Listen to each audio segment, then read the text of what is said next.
আসসালামু আলাইকুম প্রাণপ্রিয় বন্ধুরা। এই যে আমার এখানে একটা আঙ্কেলকে দেখতে পাচ্ছি। উনি অসহায় মানুষ মনে হয়, তাই ওনার সাথে আমি একটু কথা বলি। আঙ্কেল, আসসালামু আলাইকুম। ওয়ালাইকুম আসসালাম রহমতুল্লাহ বরকাতুহু। আঙ্কেল, আপনি কি করেন? এই তো সারার আহমদ চাষিরি। আচ্ছা আচ্ছা, আপনার নাম কি? আমার নাম মোহাম্মদ হোসাইন।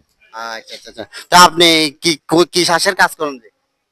যে বিলের হাল চাষের কাজ হুম। এখন তো চলে গেছে, কাজ কাম শেষ। আমি কাজের জন্য কুচ করার জন্য আইতেছি। আচ্ছা আচ্ছা আচ্ছা, তো এই প্রাণপ্রিয় বন্ধুরা, আপনারা দেখতেছেন উনি খুব অসহায় মানুষ। ওনাকে আমি একটা প্রশ্ন করবো, উনি যদি প্রশ্নের উত্তর দিতে পারে ওনার জন্য পুরস্কার আছে। তো এই আমাদের সৃষ্টিকর্তা কে? আল্লাহ। আবার জোরে বলেন তো। আল্লাহ। হ্যাঁ, প্রাণপ্রিয় বন্ধুরা, এই যে দেখেন উনি বলছে সঠিক কথা।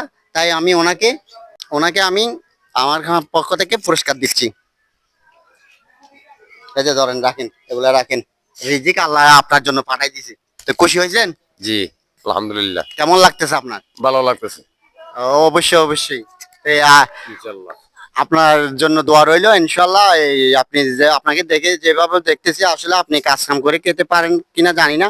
তো ইনশাল্লাহ আপনার জন্য সর্বক্ষণ আমরা দোয়া করি, এবং আপনিও আমাদের জন্য একটু দোয়া করবেন। আলহামদুলিল্লাহ, আল্লাহর রহমত। ইনশাল্লাহ সফল হবে। পারেন এই ধরনের অসহায় মানুষদেরকে সাহায্য করবেন, কাজ দেবেন, তাহলে ওনারা যদি এগুলি করে ওনাদের সংসারটা চলবে। আল্লাহ হাফেজ, খোদা হাফেজ।